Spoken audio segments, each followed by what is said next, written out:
cover this brand new method, well, not new in terms of features, but new to you, called the group by method, which is super exciting and is going to help us solve problems that would have been difficult, if not impossible, to solve using our introduction to data frames from last class. Okay, so the majority of today's lecture will be about that method and the various ways we can use it to solve problems. As a reminder, you can always ask questions anonymously at practicaldsc.org/Q. I have the responses open, and as they trickle in, I will respond to them. Okay, so we're going to start by talking about the group by method conceptually in terms of what kinds of problems can it help us solve. Okay, to illustrate, we're going to work with this data set called Palmer penguins. Now, I obviously didn't draw this. Well, I don't know if that's obvious to you or not, but I didn't draw it. But this data set contains information about 3 species of penguins in Antarctica, and the data set was collected kind of for the purposes of data science education. So this is like a common data set used in courses like ours. And what's cool is you can watch this video to see the actual penguins that are in our data. So like these fellows over here are all somewhere in the data frame we're about to look at. Okay, I don't know what species they are. I'm not a marine biologist, but there they are doing some sort of tasks. And whatever researchers went to Antarctica measured, you know, like the length of the flipper and the weight and so on and so forth of all of these penguins. And that information is stored in the data frame penguins. Okay, so here, each row corresponds to a single penguin, and each column corresponds to some attribute or variable about those penguins. Okay, so you can see here we have 333 rows, each of which corresponds to a different penguin. Okay, I'll note that data that's formatted this way, in which each row corresponds to an individual and each column corresponds to a different attribute or variable, is called tidy data. Now, this is not the only way we could have presented this information. There's untidy data, which is basically any other way we could have represented this. You could imagine we could have had one column that says feature, or one column that says variable, and another column that has like the serial number per penguin. And maybe we have 10 rows per penguin, one for its body mass, one for its species, one for its island, and so on and so forth. But that wouldn't be tidy data. This is tidy data, and we like it when working in pandas.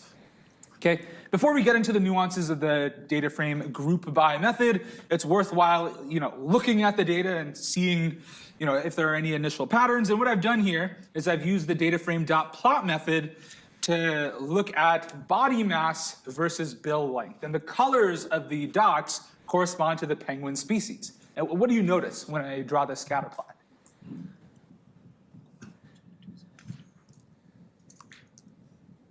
Are all of the points jumbled together? No, Colin. They're pretty clustered by species. Yeah, it seems like the data naturally clusters by species. Like the chinstrap penguins kind of all look alike, and they're different from how the Gentoo penguins look, and those are all different from how the Adelie penguins look. Okay, there's some overlap in the middle, but for the most part, the 3 species seem to look physically different on average. Would we agree with that statement? Okay. All right. And so the main premise of today's lecture is about the act of aggregating. Okay, what does the word aggregate mean? It means to combine lots of values into a single value. Now, it's a fancy sounding term, but it's something you're used to. Like, for example, taking the average height of everyone in this room. That's an aggregation, right? Because we take lots of numbers, maybe 70 different numbers, and combine that into a single number. Now, there are some pros and cons to aggregating, right? The pro is that I get a simple summary of the entire data set. But the con is I lose a lot of the detail, right? If I just had the average height of everyone in this room, I wouldn't know who's the tallest, who's the shortest, what is the most common height. All I know is one number, but that one number gives me a general understanding of what the data looks like. And so we already learned how to perform aggregations on the entire data set last class. And so last class, I learned how to answer questions like, what is the average or mean body mass for all of the penguins? How might I answer this question? What is the mean body mass for all of the penguins? Anyone remember? Tiger. You use penguins and then select the body mass column and then type .mean. Remember, awesome. So the way that I select an individual column out of a data frame, well, one of the ways to do it is by using this square bracket syntax. Note, to access an individual column or multiple columns, I don't need to use .loc, though I can. What this gives me back is a series, and to find the mean of the values in a series, I can use the mean method. So this tells me the average body mass of all penguins in my data set is 4,207 grams, or 4.2 kilograms. That's around 10 pounds-ish. So smaller than you would think it is. But here's the type of question we're going to try and answer today. What is the mean body mass of each species? This number doesn't answer that question. Now I'm asking for three different numbers. What's the mean body mass of Adelie penguins? That's one of the species. What's the mean body mass of chinstrap penguins? And what's the mean body mass of Gen 2 penguins? Okay, we're going to figure out how to do that efficiently. But first, let's pretend we don't know what group by is, because right now we don't. How would we try and answer this question using the tools we already know about? Well, first, we might ask, what are the possible values in the species column? I happen to know what the data set contains, and I know the three possible species are Adelie, chinstrap, and Gen 2, but how would I programmatically determine that? Well, one way is to go to the species column and use the unique method. So this will tell me all of the possible species, and then what I could do is for all three of these species, query the data set to keep just the rows for that species, and then in that queried data set, then go to the body mass column and take the mean. Remember, querying is the term for when you select rows that satisfy particular conditions. So for example, I could say, hey, give me all of the rows where the species value is Adelie.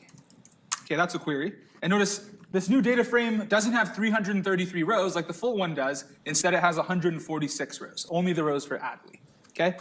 And now in this data frame, I now go to the body mass column and take its mean, and that'll be the mean body mass for just this one species. Okay? And remember, the way that loc works is you can specify which subset of rows you want, comma, which subset of columns you want. So I can actually do all of this just with loc. So now I have the body masses for just Adelie penguins, and using the mean method on this series gives me the mean body mass for one of my three species. But there are three species, so if I'm trying to answer the question of what is the mean body mass of each species, well, then I have to copy this again, put chinstrap, copy it again, put Gen 2. If there were more species, I would have to keep doing this. Okay? Now, of course, you may say, well, why can't I just write a for loop? Like, why can't I loop over all the unique species and then query and maybe store these results in a dictionary or something? And you could, but remember, NumPy and pandas have built-in vectorized operations that prevent you from needing to write a Python for loop. And so the question is, what is the built-in way to answer all of these questions with a single expression? And group by gives us the answer. Okay? And so, to recap, the way that I found the overall average body mass is I went to the body mass column and took its average. Check this out. All I need to do is say, hey, don't find the overall body mass average, but do it separately for each species. That's the way to interpret this statement, group by species. It's saying, hey, all the calculations that come after, do it separately for each species. And now, if you look at these numbers, 3706, it's the same number we had here. 3733, same number as over here. 5092, same number as over here. Okay? So somehow, the group by method did all of that querying and aggregation in just a single expression, just this expression. And what we're going to focus on understanding today is how we did it and how we can leverage this behavior to answer more sophisticated questions. But for now, keep in mind that the point of group by is to help answer questions that involve for each.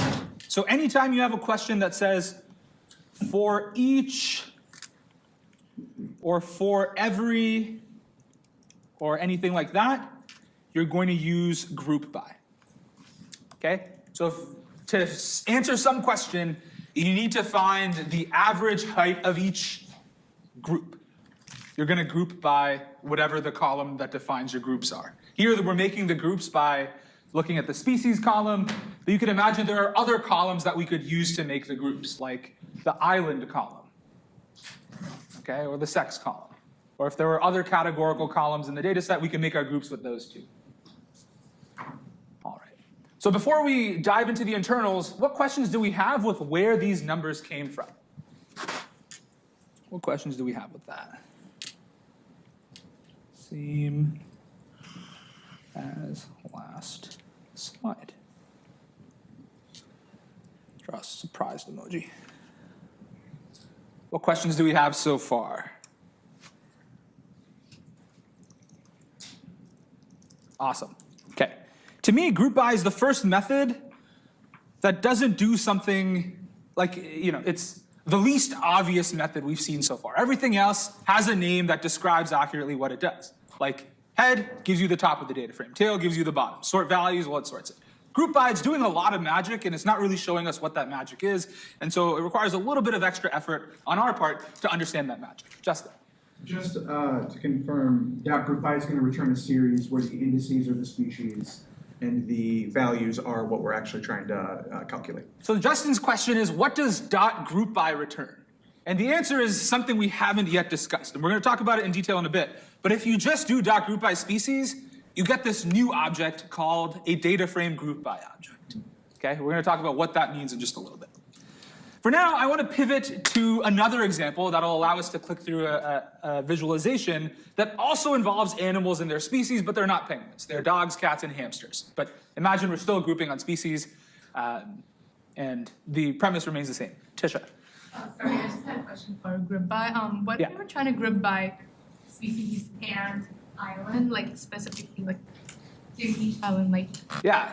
So Tisha's question is, can we group on multiple columns? Yeah, we can. We can find the average, height of penguins for every combination of species and island. You can group on an arbitrary number of columns. We're going to see that in just a bit.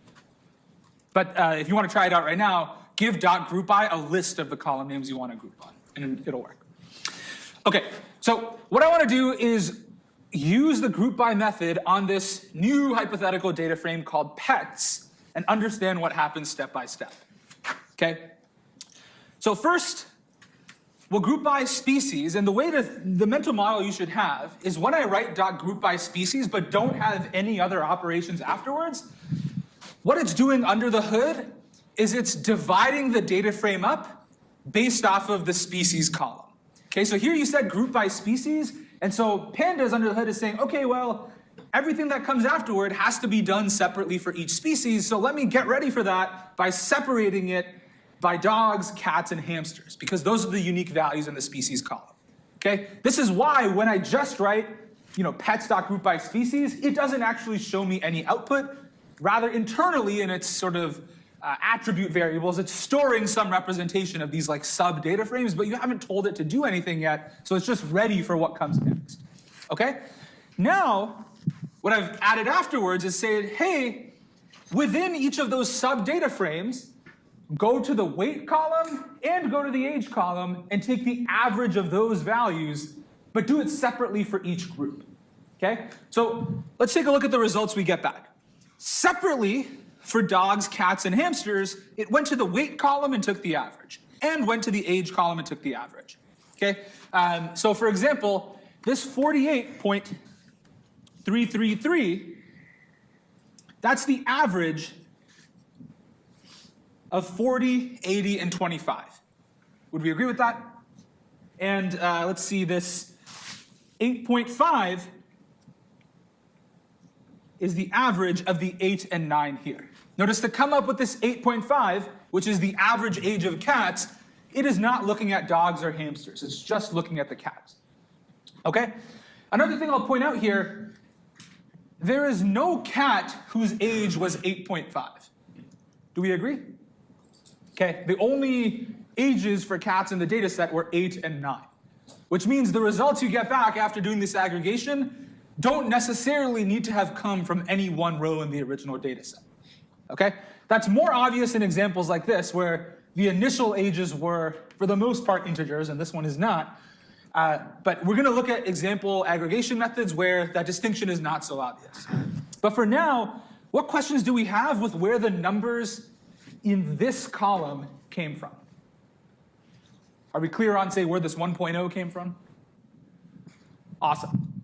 Okay, and so group by, it's going to do this averaging of weights and heights separately for each species.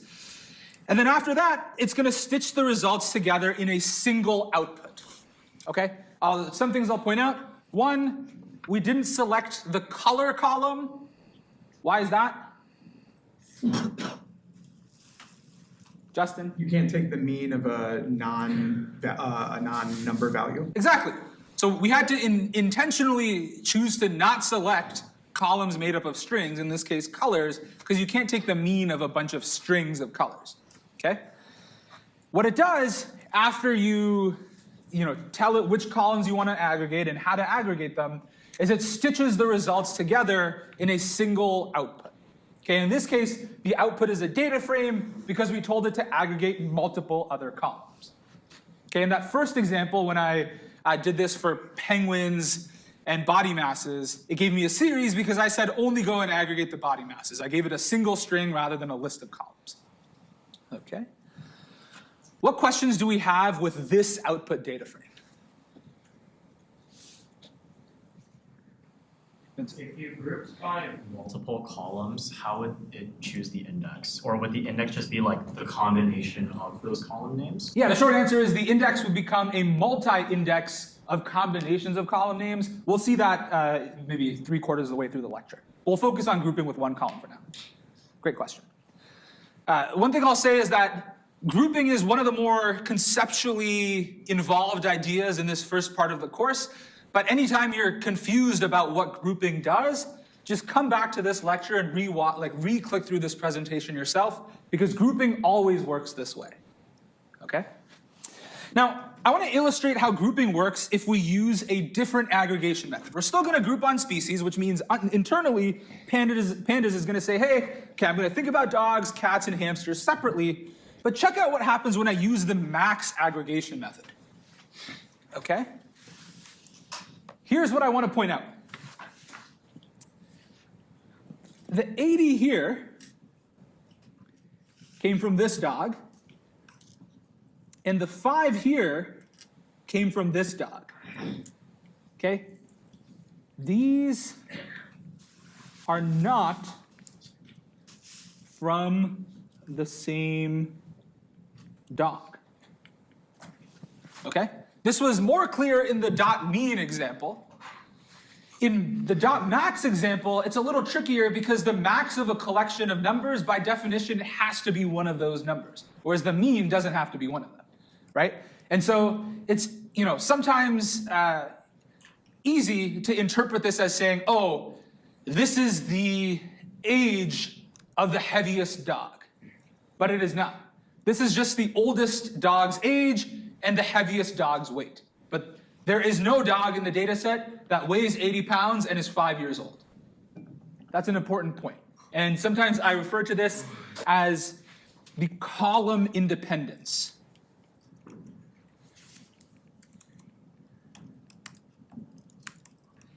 Of group by. Okay, that's an important point. There is no dog that weighs 80 pounds and is 5 years old. And so again, you cannot interpret 80 as being the weight of the oldest dog, and you cannot interpret 5 as being the age of the heaviest dog. Okay? Then how come white is listed as the color for? Great question. Why do you think white is listed? I think it's because we first calculated the weight, and so because we first calculated the weight, it'll automatically default to whatever we calculated first. Not quite. Remember the column independence property. So to figure out the max color, it's not going to look at anything in the weight or age columns. Alphabetically. Exactly. It's lexicographically or alphabetically, right? The way to think about it is if these colors were all in the dictionary, which one would be at the end? Okay? Last in dictionary. Yes. So does that mean if there was like multiple golden dogs, it would still choose white? Yes. Because, okay. Yes. So that's an important clarification. It's not looking at how many times these strings occurred. So we can't interpret white as being the most common dog color. It is just, if you look at all the dog colors, which is last in the dictionary? Because that's how you compute the max of a bunch of strings. Great clarifying point. And remind us of your name? Leo. Leo. Okay. Questions with group by so far? All right. So, internally, group by works by following what we call the split, apply, combine paradigm. Okay? This is not a term that I made up. It's the exact same terminology that Panda's documentation uses, and it's also the same documentation you'll hear about, the same terminology you'll hear about if you learn about big data processing systems like Spark or Ray. They all think this way, okay? And I'll tell you about why in just a second, but internally, here's what group by did. First, it splits the data frame based off of unique values in the column you told it to group by, right? So in this most recent example, we said group by species. The 3 unique species were dogs, cats, and hamsters. So it thought of everything separately for dogs, separately for cats, and separately for hamsters. That's the split piece. The next piece is apply, where you tell it to do something separately for your dogs, your cats, and your hamsters. That is, you do something separately for each group. And then the last piece is combine, which it stitches together the results of the apply operation you told it to use into one final output data frame. Now, the reason you hear about this split, apply, combine paradigm when working with massive data sets in which you parallelize your computation is because once you split up the data into its unique groups, the application step can be done on different computers, right? Like I could tell you, hey, do the dog calculation. I could say, hey, do the cat calculation and do the hamster calculation. Tell me your results and I can put them all back together. But I can do the individual aggregations on separate threads or separate machines, which is why this idea is thought of a lot in sort of parallel computing. Okay? And so with that, coming back to our penguins, we're still thinking about species. There's still 3 of them, but they are Adelie, Chinstrap, and Gentoo, not dog, cat, and hamster. What I want to do is figure out how to use the group by syntax to find the species with the highest median bill length. How do I find a species with the highest median bill length? Take a minute or so to discuss this with the people near you and try and write the code for it. And the result should be just a single string telling me the species with the highest median bill length. Go for it.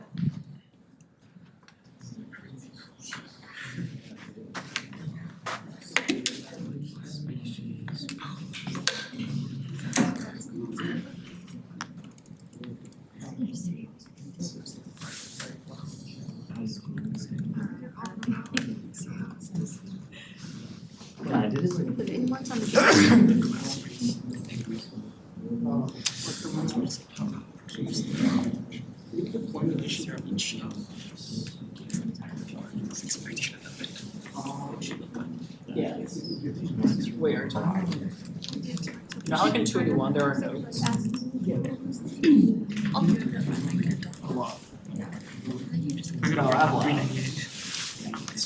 What did you download from the debugger? I don't think I had to do it. Maybe the actual number. Oh, is it index max? Yeah, it's IDX max. I thought you only needed for math. Oh, do you know? Yeah. Who is your GDP? Oh, okay. I was talking to someone in my lab. This is actually nested my 398. I'm like on the first lab, I was looking at yours, and as you can see from mine, it's literally. Okay. Could someone walk me through how they found the species with the highest median bill length? Any ideas? Yes, and remind us of your name. Nick. Nick. So I group by the species and then I indexed into length, or use square brackets, bill length, meters. Awesome. Note that this again doesn't show you anything. It just said, hey, you're going to want me to do something to the bill lengths separately for each species, but you haven't told me what that something is yet, so I have no output to show you. But then, yeah, Use the dot median function, good. then IDX max. Awesome. So here, median is an aggregation method. It's saying what to do or how to combine the bill lengths separately for each species. And the way we're doing the combining here is with the median aggregation method. Okay, so now we have the median bill length separately for each species. And the question is, which species had the highest median bill length? And we learned about this series method last class. The way you find the index corresponding to the biggest value is with .idx max. Okay, and just for illustration, we'll put this here. .idx max is one way to do it. Can anyone think of another way to do it if you didn't know about IDX max? How to find chin strap here, knowing that it corresponds to the biggest value? Justin. We do like sort by, and then Good. Do ascending equals false. I guess it doesn't matter. Doesn't really matter. In this case, it's the same, but sure. To illustrate, we'll do ascending as false, and then how would I get the string chin strap? We would do dot iloc 0. Close. Remember, iloc is how you access the actual values in a series. So iloc 0 is going to give us 49.55. How do we get things out of the index? Good. Dot index. There we go. 0. So both of those work equivalently. The question is, how do we extract the index corresponding to that? Okay. So that's how we might use group by to answer a question that otherwise would be complicated to answer using the tools we only had from last Wednesday's class. Okay? So now that we know how to use group by to answer initial questions like which group has the highest average X, let's think about how group by is actually working under the hood. Okay? Here's how I want to break down this expression. Think of it as having 3 building blocks. First, we have penguins.groupBySpecies, where we're saying, hey, this is what I want to group on. Then I'm selecting a column that I want to aggregate, and then I'm providing an aggregation method. Now, it turns out all 3 of these steps can be modified in various ways, as we'll see throughout this lecture. So let's look at that first step. What happens when I just say, hey, group by species, but don't do anything else? Well, as we saw, it gives you a data frame group by object, which you should think of as the internal pandas way of representing the result of dividing the data frame up based on groups, but not doing anything else. Okay? It's not showing us that like diagram that I made with 3 different data frames separately for each species, but you can tell that that's what it's doing because this group by object has a groups attribute where it keeps track of, hey, these are the rows for Adeles. It's giving me the indexes for the Adelie penguins. These are the rows for chin straps, and these are the rows for Gentoos. Okay, so it's saying, hey, I'm not going to do the calculation yet, but I've separated the data the way you told me to. Okay, you rarely or if ever write code using .group by species followed by .groups. You would just query if you needed to have all the rows for a particular group. But this is helpful in understanding what pandas is doing under the hood. Next, after we specify what column we want to group on, it's best practice to specify which columns we want to aggregate. Now we can specify just a single column, or we could specify multiple columns depending on what result we want. And depending on what we extract, we either get back a series group by object or a data frame group by object. And we've seen the subtle difference throughout the slides, but let me make it explicit here. If I extract out just a single column, notice the result is what appears to be a series group by object. Okay? Now, if I instead use double square brackets and change nothing else, the result is now a data frame group by object. The subtle difference is up top, I just provided a single string, whereas down here, I provided a list of strings. Now that list just happened to only have one element in it, but it's not going to stop me from saying, also throw in the build depths. Okay? Again, rarely, if ever, will we, you're not going to spend much time analyzing this intermediate result. It's rather just important to know what each piece of your expression is in terms of data structures and data types.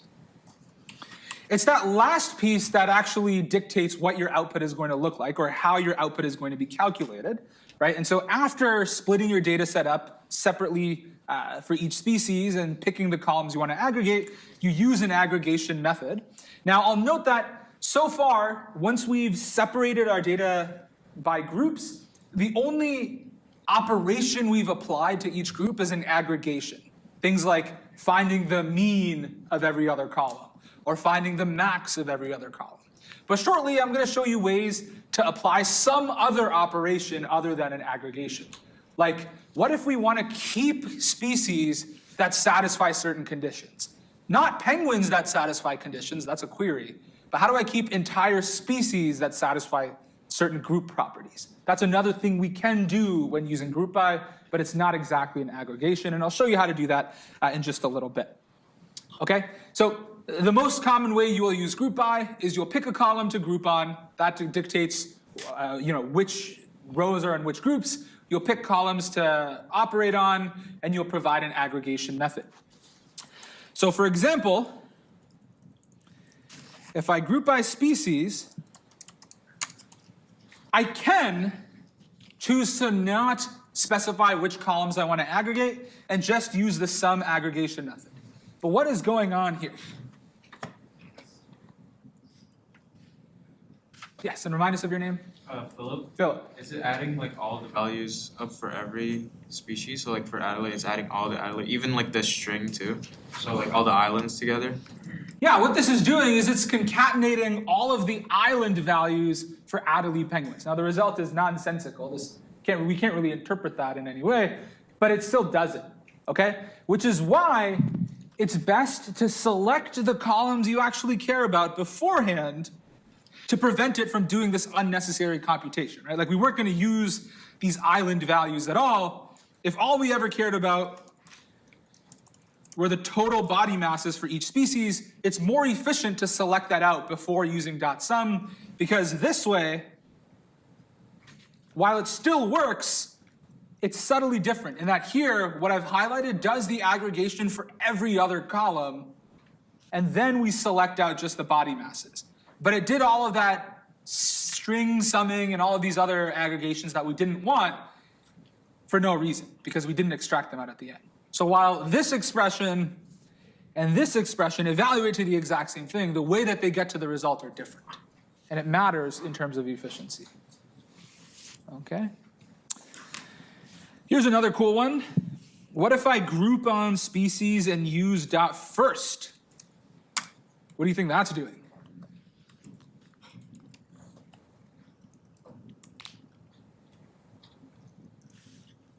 Any guesses? Yes, and remind us of your name. Kevin.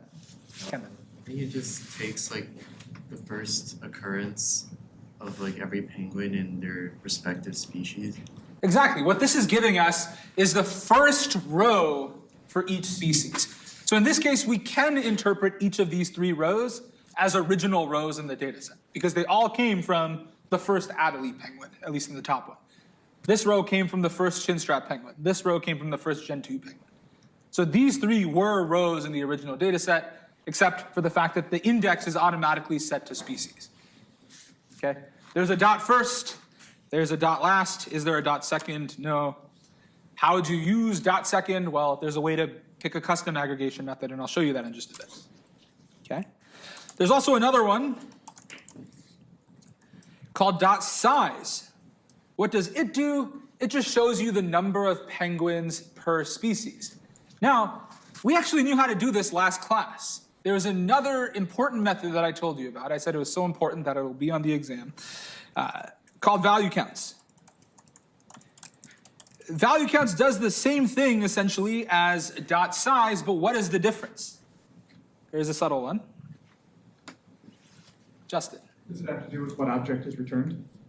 Not quite, because these are both series. But there is a subtle difference. Tiger.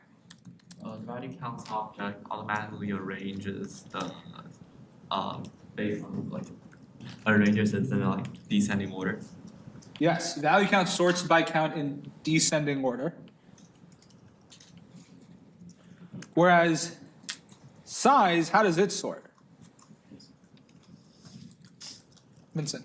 Does it sort by index? Yes, it sorts by index in ascending order.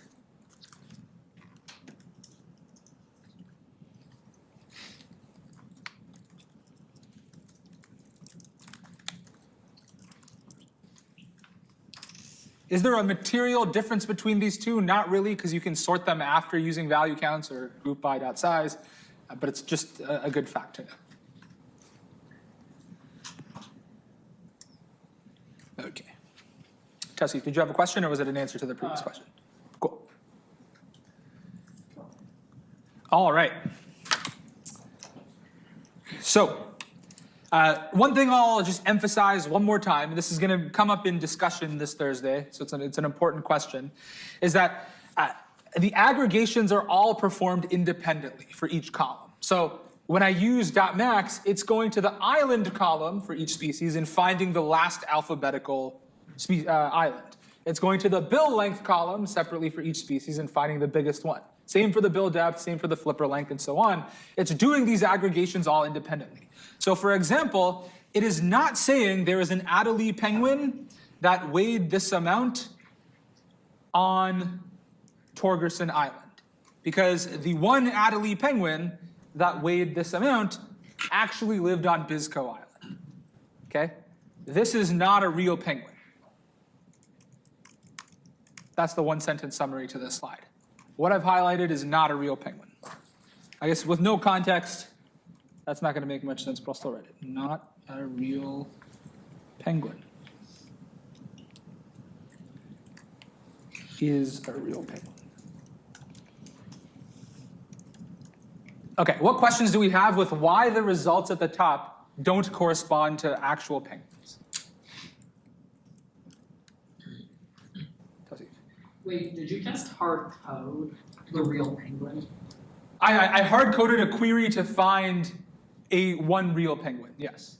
Okay, because I'm a little bit confused on how you got the real penguin.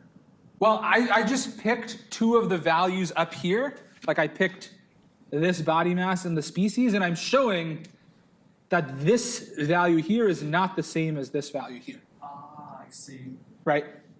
This penguin, the one that is of species Adelie that weighs 4775 grams, actually lives on Biscoe Island, which is what the data is telling us. This is sort of misleading at the top here because you would skim it and say, okay, well, this penguin happens to live on Torgerson Island, but they don't. Torgerson is just the last alphabetical island that any Adelie penguin lived on.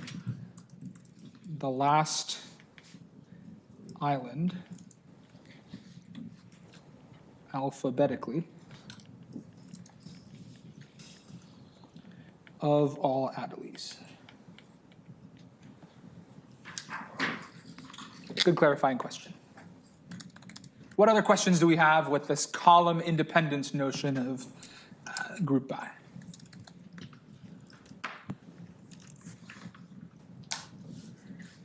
Doing okay so far?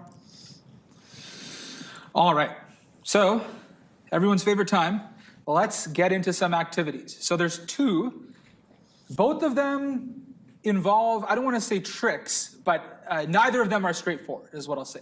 The first one requires thinking about some of the cool aggregation, well, I don't know if you'll think they're cool, but I think they're cool aggregation methods from this slide, in particular first or last.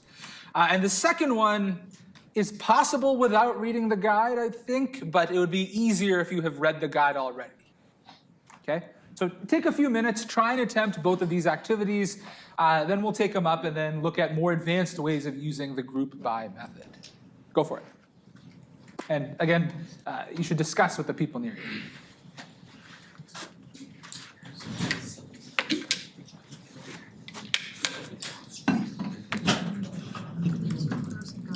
The slides? Yeah.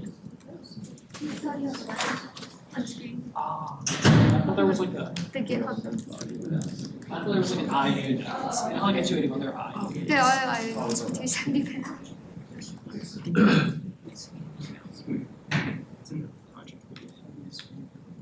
Oh, the recording. Yeah, I did a YouTube video from like lab too. That page is Yeah. kind of useful. 'Cause Oh, you're gonna need all those. okay, I'll make sure to watch I that. don't even know. Did you explain it?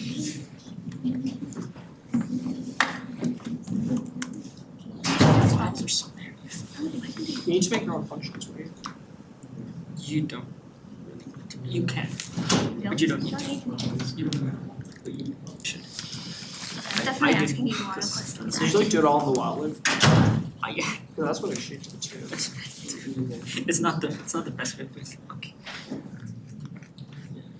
Asking you questions because it won't be more than like 15 minutes. I'm not gonna.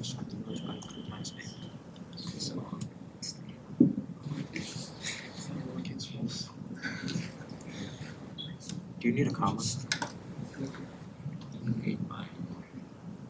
I think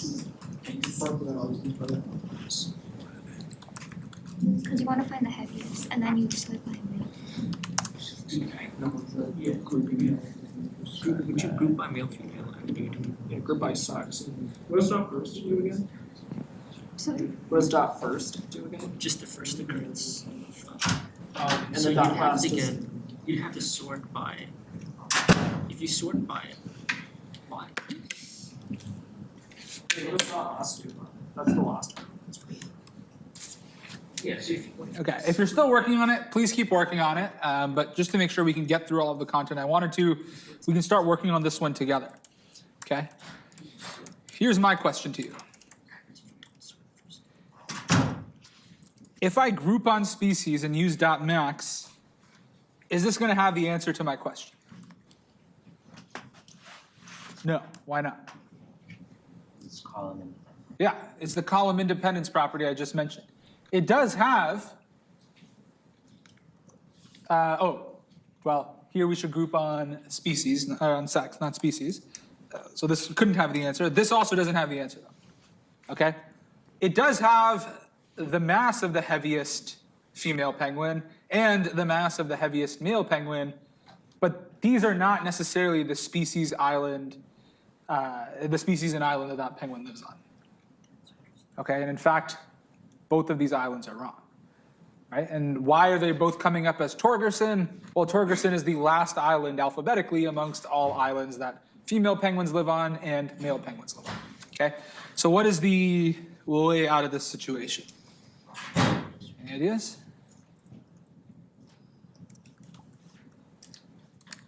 How might I go about doing this?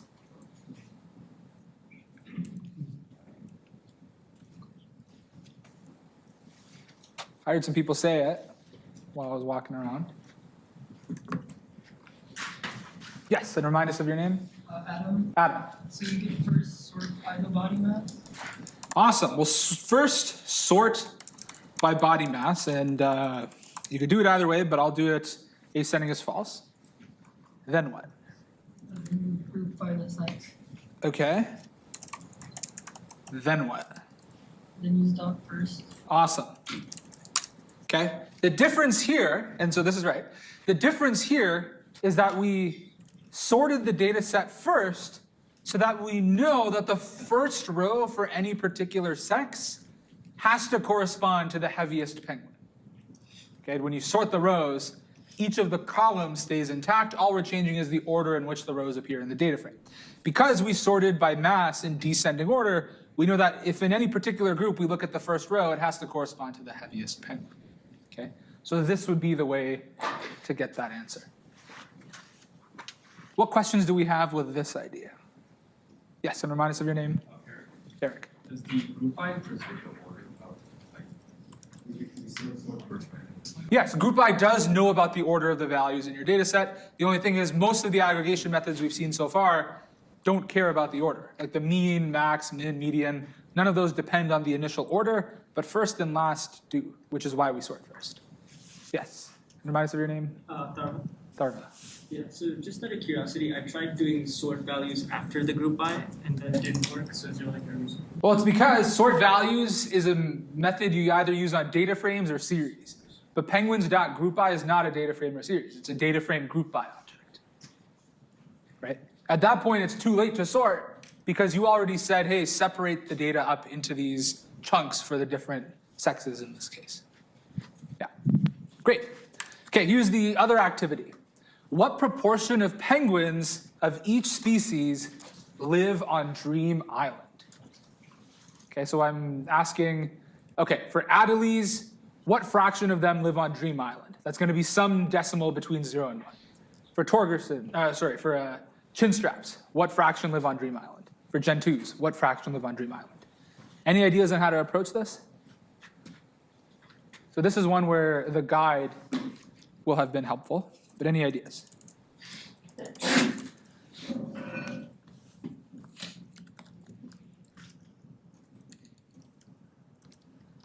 So here's one initial step. How do we know if a penguin lives on Dream Island? Well, a penguin lives on Dream Island if it says dream in this column. Right? It would be nice if we had a column of zeros and ones, or a column of trues and falses. True if this penguin does live on Dream Island, and false if they don't. How might I make such a column? Well, I can compare the islands to the string dream. So now I have a bunch of trues and falses. Okay? And if I could average these trues and falses separately for each species, it would give me the result I'm looking for. Here's what I mean. If I take this series and compute its mean, it treats the trues as ones and the falses as zeros. And so I can interpret this decimal, 0.369, as being the proportion of all penguins that live on Dream Island. And so the right way to interpret this value is that 36.9% of all penguins live on Dream Island. Do we agree with that calculation? Okay. If we agree with that, now it's just a matter of repeating this calculation separately for Adelie, Chinstrap, and Gentoo penguins. Okay? So how do we do that? Well, there are a few ways to attempt it, but one way is to add this column of trues and falses to the penguin's data frame. And that's where the guide comes into play, because the guide talks about how you add new columns to a data frame. And so the way I'll show you penguins is using the assign method. Okay? This is one way of adding columns to a data frame in a way that doesn't mutate the original data frame, rather it produces a new one. Okay? So here's how I'll use it. I'll say, hey, lives on Dream, that's going to be the name of my new column, equals the values for the new column. So this is kind of complicated, but this is the name of the new column. It's using Python's keyword argument syntax, and these are the values for the new column. Notice what I've highlighted is a series with 333 things in it. This is a data frame with 333 things in it, so the dimensions align. Okay? But now the result has all of the columns that the original data frame had, plus this new lives on Dream column. Okay? And now, separately for each species, what do I want to do? I want to go to the lives on Dream column and take the average of it. Okay, because now that'll take the average of the trues and falses of that last column separately for each species. And so the results, well, firstly, I'll keep this up here. The results, when I take these means, can be interpreted as the proportion of penguins of each species that live on Dream Island. Okay? Why do these not add up to 100%? Justin. Because each individual species is going to have its own proportion of its penguin population living on one island or another. So like all of the Chinstrap penguins do live on Dream Island, but the Adelie penguins, some of them are going to live on Dream and some of them are going to live elsewhere. Exactly. So this is a common thing that is conflated in data science. You can interpret these as conditional probabilities. Okay? Here, what we have is the probability, if you want to think of it that way, that a penguin lives on Dream Island given its species. Okay? Those three individual probabilities, there's no rule saying they need to add up to 100%. Okay? If instead what I asked you to calculate was what proportion of penguins on Dream Island come from each species, those three numbers would have to add up to 100%. Because then I would be accounting for all of the penguins on Dream Island. Here, the denominators are the number of penguins in each species.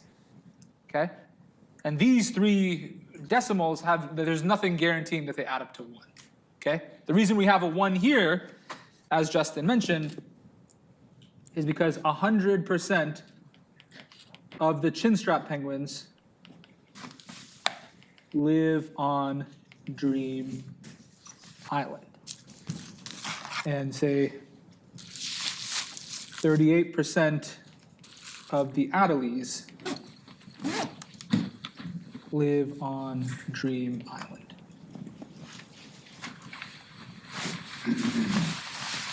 I think there's a follow-up question. Yeah, Yeah. so how are we able to declare our own Boolean variable in this case? What we've done is we've used the assign method to add a new column. So assign added a new column.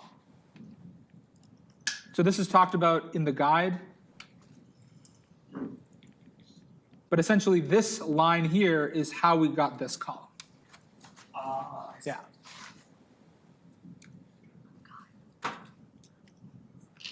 Tisha. So assign would just create a new copy of our original data frame every time, right? Correct. Nothing we did here modified penguins in place. But then, I don't know, if we like, accidentally run that cell multiple times, wouldn't that just create multiple copies and just be not effective memory-wise? Perhaps. All of these cells do produce new data frames under the hood, but that can be argued to be better than mutating the original one, and then the only solution to fix it if you did something wrong is restarting your kernel and running the cells from the top. Yeah. I think there's a follow-up question somewhere here too. Awesome. Okay. But are we clear on why these don't add up to 1? Okay. Because they're conditional probabilities all with different denominators. Okay. And actually that's important enough that I'll write it here.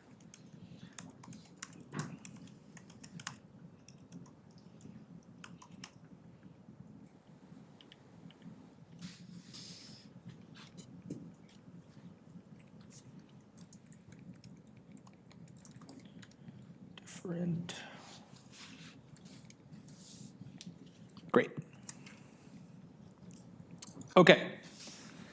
Now that we have some understanding of how to use group by to perform aggregations, I want to take it a step further. Okay, we know how to use the built-in aggregation methods like mean, min, last, max. But what if you want to use an aggregation method that they didn't already invent? Like you want to make up your own one, like dot second, or one that finds the second largest value in a series. How do you do that? Or what if what you want to do is not an aggregation, but it's some other abstract thing, like I was alluding to a filtering step before? How do we do those things? Well, I'm going to introduce 4 grouping methods. Now, the terminology is a little confusing, but things like mean, max, first, last, those are aggregation methods. They're all ways to take lots of values and combine them into a single value. Grouping methods are different. They're different methods that can come immediately after using .groupBy. Okay? So ag is the first new grouping method I'm going to show you about, and think of it as like a general way to specify how I want to combine lots of values into a single value. And there are a variety of ways you can use .ag. And one of them, as we're seeing here, is we can give it a list of aggregation methods we want to use. So instead of just using .mean or just using .max, for instance, I could provide it a list of columns or a list of functions I want to use for my aggregation, and it does that aggregation separately for this column I asked for here, which in this case is body masses. So what it did is it found the number of body masses and the average of the body masses separately for each species. Okay, so here I'm using ag to perform multiple aggregation methods in a single step. Okay? And again, I'm calling ag a grouping method. It's the first of 4 new grouping methods I'm going to show you because it's something that's coming after using groupby. Okay, what questions do we have with the output we're seeing here? We get 2 columns back because we provided 2 aggregation methods. Okay, here's another way I could use the ag method. Though notice, I haven't used the ag method. Instead, what did I write? Aggregate. If you look at the documentation for pandas, which is open source, it's somewhere on GitHub, it literally says ag equals aggregate. So they both mean the same thing. Okay, so just to illustrate that they both work the same way, I've used aggregate here. What's going on here Here, I've provided a dictionary mapping column names to aggregation methods. So here I'm saying, hey, use the max method on the bill lengths and use the unique method on the islands. Okay, so what the results are giving me back are the largest bill length I ever found for any of these species and the unique islands that each of these species was found on. So this is a way of using different aggregation methods on different columns. Okay, so again, you can think of ag as being like a supercharged way of combining lots of values into a single value. Okay? You don't have to do anything particularly complicated with .ag. Like you could do the same, instead of doing .mean, you could just do .ag mean, and it does the same thing. So you can do anything all of our other aggregation methods did and more. Okay, but typically we opt for the simplest way to accomplish a goal. So if all you wanted to do is take the average of a particular column separately for each group, just use .mean. But .ag exists and can do stuff like this. We can also provide custom aggregation methods, and this is typically when you will invoke .ag. So pretend I want to find the second largest body mass for each species. Not the largest, I don't need .ag for that, I could just use .max, but the second largest. How would I go about doing that? Well, let's test it out. I'm still going to group by species because the result needs to be for each species. Remember, anytime I see for each species or for each X, it's telling me, hey, you got to group on X because the calculation is independent for each X. Going to group on species, I'm going to go to the body masses, and I'm going to use the ag method or the ag grouping method because there is no built-in aggregation method for this. And somehow, I need to give it a function that takes in a series and outputs back the second largest value in that series. So one way to do this is define a function, in a separate cell using the def syntax. So I can say def second largest. And the input to s, or second largest, I'm going to say is s to denote the fact that it's a series. Again, Python doesn't care what variable names I use. I just think it's best practice to use something like s or ser to make clear to yourself that this function is taking in a series. Somehow, returns the second largest value in s. If s is a series, how would I return its second largest value? Any ideas? Tisha. You can sort them and just return the second last, like from the bottom, so like -2. Yeah, I could sort, we can sort in increasing order. Or sorry, we can sort in increasing or decreasing order, but if we go in increasing order, the second largest is going to be the second last value, which looks like this. Note that this is actually wrong. You need to put .iloc here. If you don't put .iloc here, you'll get sort of undefined behavior. Okay? But logically, that's great. And now, all I need to do is tell it to use second largest. And that'll work just fine. Justin. About the .iloc, what is it like telling the sort values series? It's telling it, hey, there's no row or there's no entry in this series whose index value is -2. Because the index values in this data frame happen to be integers. Yeah. Okay. Now, what I want to emphasize is one, this function that I cooked up here takes in a series and outputs a single value. I put number here because we happen to be dealing with a numeric example, but there's no reason it couldn't return a string or something. Okay, but it's taking a series and outputting a single value. In other words, it's doing an aggregation. It's just not a built-in aggregation, it's one that I specified on my own. The other thing I wanted to point out is that I don't have to define this aggregation method in a separate def statement. I can actually make it in line using a Python lambda function. Here's how that works. I define a function in line using the lambda keyword. And the way it works is I say lambda followed by the name of the input to the function, so the parameter name. I follow that up with a colon, and then I put whatever I want it to return, but you don't use the word return. Okay? So note that these do the exact same thing, The difference is down here, I didn't have to already define a function named second largest. Okay? Nothing wrong with doing it the first way. These are equivalent.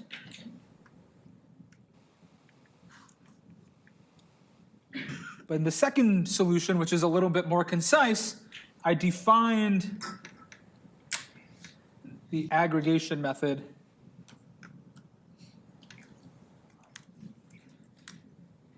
on the fly. Okay?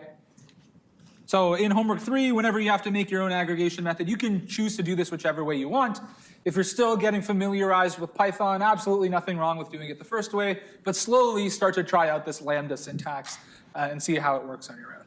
Tessie. On the exam, would we have to use the lambda syntax or? The lambda syntax could indeed appear on exams, but you'll see it quite a bit between now and whenever our exam will be. But if you ask us a question, this exact question on the exam, would you take both solutions? Well, it depends on how the question is set up and what the skeleton code looks like, but generally you should, by the time the exam comes on February 25th, you should be able to write something like that. I see. Yeah, great question. Tisha. Follow up to that, is like one method better than the other, or it's just like based on personal preference? Personal preference, I think in like production code or sort of as you get more experienced, you'll likely gravitate towards the latter, just so you don't have to define this function that isn't used after, isn't used anywhere other than this. It just adds one variable to your namespace that you don't really need. And it also makes it cleaner to look at just this line and know exactly what it's doing versus up here, you need to know how second largest works, which may be defined right above, but it could be defined 100 cells above, whereas here, the behavior is defined right when it's used. Great questions. Okay, so are we comfortable with how the agg method works? It's like a supercharged version of .mean or .median. You get to define how it takes all the values in a series and outputs a single one. Sound reasonable? Okay, here's the next grouping method. So agg was the first new grouping method I showed you. The next is filter, okay? So filtering is easy to get conflated with querying. But remember, querying is the act of picking rows that satisfy a condition. So for example, if I want to see all the rows for penguins with a bill length of at least of greater than 47 millimeters, that doesn't involve grouping. I create a Boolean series with trues for the penguins that satisfy this condition, falses for other penguins, and I put it in square brackets after the name of the data frame. This is a query, doesn't involve grouping. It finds me all the penguins whose bill length is over 47 millimeters. A filter is not asking about individual rows, rather it's asking about entire groups. So in this case, a filter would allow us to ask questions about entire species. So I could ask, hey, which species have an average bill length over 47 millimeters? That's different than what I computed up here. Here I was finding individual penguins whose bills were longer than 47 millimeters. Now I'm saying which species have an average bill length over 47 millimeters. And that's where the filter method comes into play. So again, I'm going to group by species. And to .filter, what I'm going to give it is another custom function.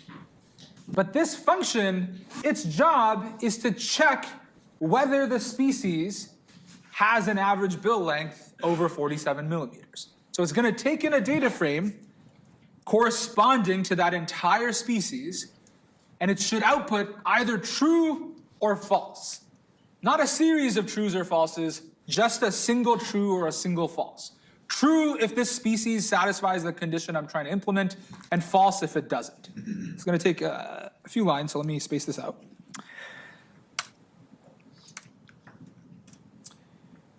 The lambda function I define here needs to take in a data frame corresponding to an entire series and return a single true or a single false. Here's how I might implement that.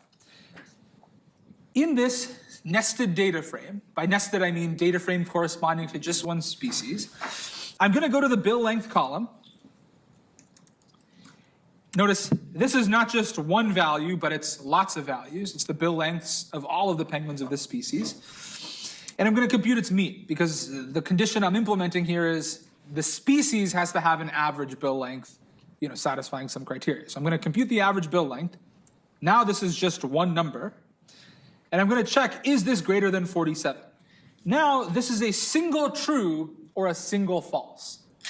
Okay, and when I run this, the data frame I get back looks like the original data frame. Okay, it's not indexed by species. It has the same index as the original data frame, but notice it doesn't any longer have 333 rows, rather it just has 187 rows. Why? Well, it's because it got rid of all Adelie penguins. Why is that? Well, it's because Adelie penguins don't satisfy the condition I implemented. If I look at the average bill lengths of each species individually, chin straps have an average bill length over 47, Gen 2s do, but Adelies do not. Okay, and because the condition I implemented here was keep only the species whose average bill length is above 47, Adelie penguins have disappeared from my data frame. Okay, but notice there are individual penguins with a shorter bill length than 47 millimeters, right? Like this penguin's bill length is 45. This one is 46.6.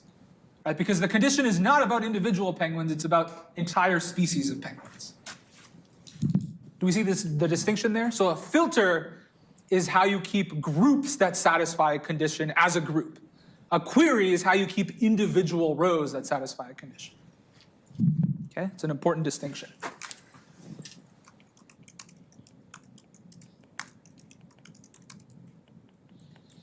So a filter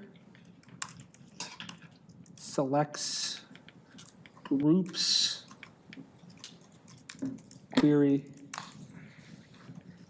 selects rows.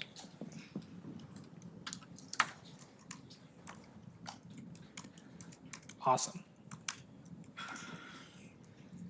So in general, if you're giving filter a custom function, and really the only way to use it is to give it a custom function, that function should take in a data frame and output a Boolean. And I've kind of written this in like 203 type syntax, where I have the type of the input, arrow type of the output. The function that filter takes in goes from data frame to Boolean. And the data frame it takes in is a data frame for all the rows for a particular group. Okay, so this custom function I called here was called 3 times. Once on all of the rows for Adelies, once for all of the rows for chin straps, and once for all of the rows for Gen 2 penguins. Okay, and so there's a related activity involving the filter method that I wanted to give you time to work on, but since we're a little short on time, we'll work through it together. Here's the question, or here's the activity. There's only one species that satisfies these 2 conditions. The species has at least 100 penguins and at least 60 female penguins. Which species is it? Okay? And again, we know that this is a question that involves using filter because the question involves a condition about an entire group of penguins. It's not asking, hey, find the individual penguins that satisfy some condition. The conditions are about groups of penguins. Okay? So I'm going to group by species. I know I'm going to use a dot filter, but what do I put in dot filter? Can someone help me reason about this? How do I make this lambda function? Because somehow it has to implement both of my conditions.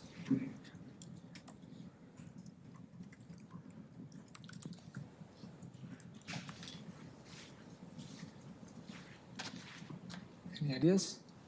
Vincent. You can use a lambda that checks the shapes for both conditions. Yeah. So the first condition is that the number of rows for that particular species is at least 100. Okay, so if that was the only condition I cared about, like if there was only one condition, this would make a data frame for just those species. Notice this resulting data frame has 2 species though, Adelies and Gen 2s, which means the second condition is necessary here. How do I also implement that second condition? The species has at least 60 female penguins.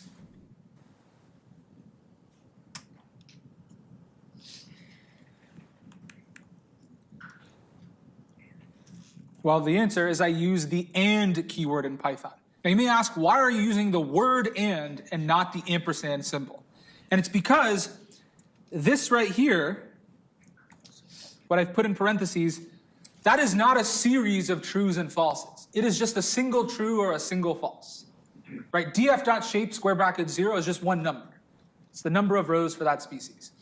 That greater than or equal to 100 is a single true or a single false. It's true if that species has at least 100 rows, it's false if it doesn't. And remember, the way that you take the and of two individual values is by using the word and.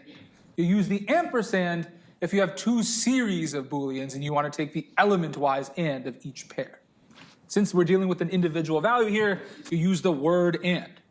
So just to separate my logic out here, I'm going to put both of my conditions in parentheses as well, though it's not strictly necessary. The next condition is check if this data frame has at least 60 female penguins. Okay? So what I could do is in this data frame, check to see, hey, when you look at just the rows for female penguins, when you get the shape of that resulting data frame, right, this is a new data frame with just the female penguins. This is the shape of that data frame. Is it greater than or equal to 60? Okay? So now I've implemented both conditions, and you'll notice the preview only tells me about one species, which indicates that I might be on the right track. But I can verify that I'm on the right track by going to the species column and looking at its unique values. And when I do that, you can see the unique species after I implement this filter condition are just Adelaide. Okay?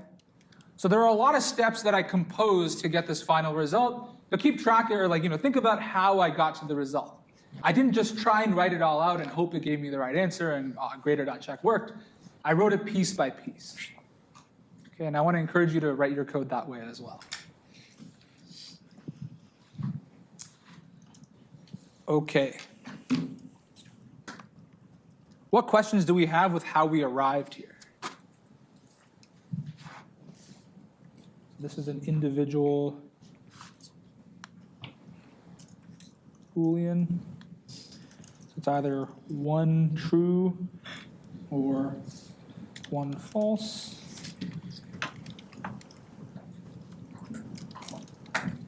It's also an individual Boolean. We're using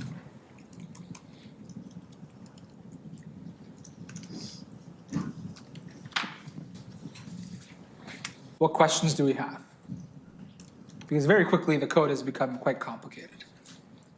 So remember, think about it piece by piece. What is each line doing? What object type is each method acting on? These are important things to keep in mind as our code grows in complexity. Okay? All right. Any questions with filtering? Okay. Filter was just the second of the 4 new grouping methods I wanted to show you, and I think I'll have time to show you the remaining 2. The next one is transform. Now this is probably the one you will use the least, but it's still important. What it does is it allows you to perform some sort of function separately to the values of each species. Here's what I mean.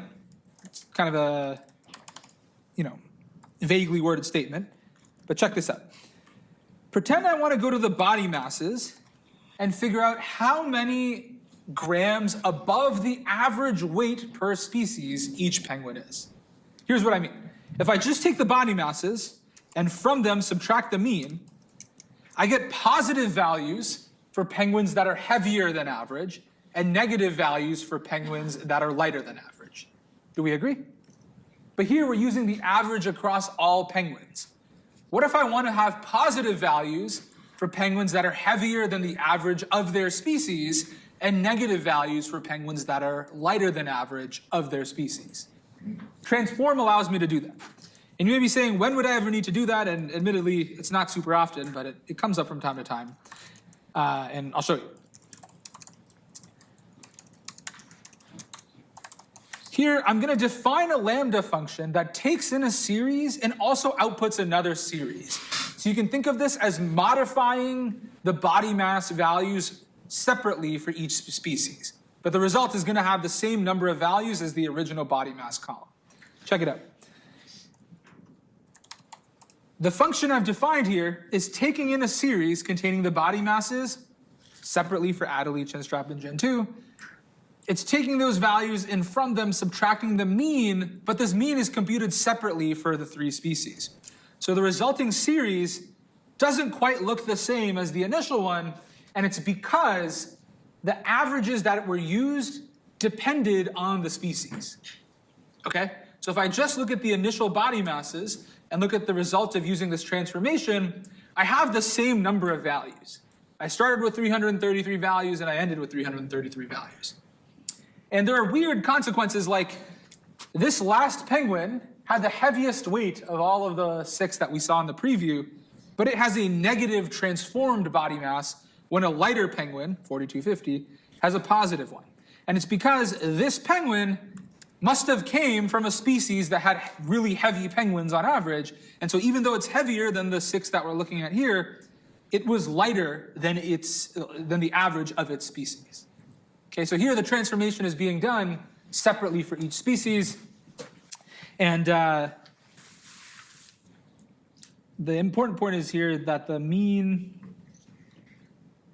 are computed separately per species. Why is it computed separately per species? Well, it's because I grouped by species. Okay? And finally, there's the most confusing of them all, apply.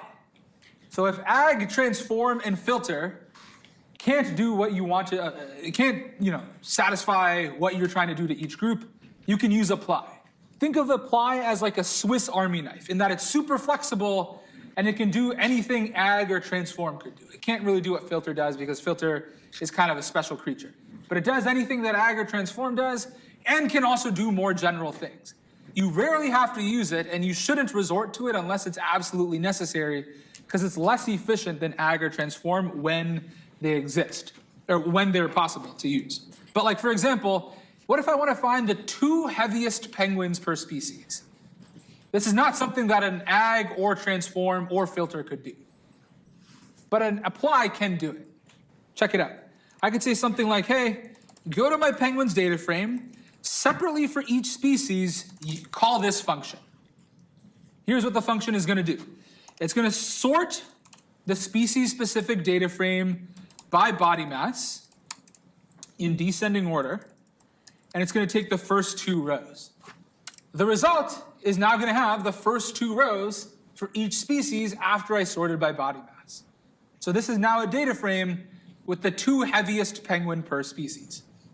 And this function that I made takes in a data frame and also outputs a data frame. And so the result stitched together all of those data frames. Okay? Apply can also produce series for you. So like what if I want to find the flipper length of the heaviest penguin per species? Not clear why I would want to do that, but to do that I would sort by body mass. So I have the heaviest penguin at the top. Then once I'm looking at that heaviest penguin, look at flipper length in millimeters and take the first value. And now instead of getting a data frame back, I get a series back. Where do these 3 numbers come from? Well, they come from here, here, and here. It's the flipper length of the heaviest penguin per species. Okay? So abstractly, if you're using, oh, this says ag, but it should say apply, bad typo. The input to apply is a data frame, and the output can be anything. Okay, and Pandas tries to intelligently stitch together the outputs. Okay, down here it gave us a series, up there it gave us a data frame. The commonality is that it stitches together the results by setting the index to species. And in this top example, it's a little strange because the index is no longer unique. Right? There are 2 rows with an index of species, 2 rows with an index of chinstrap. Okay? So you'll need to use apply as well in homework 3. And there's a slide that summarizes all 4 of these methods: ag, filter, transform, and apply. This is perhaps the question I got the most in office hours in the first half of last semester. What is the difference between ag, filter, transform, apply? That's why I put together this slide, and it has one example of each of these things. So refer to this when working on upcoming homeworks. We'll pick back up from there when we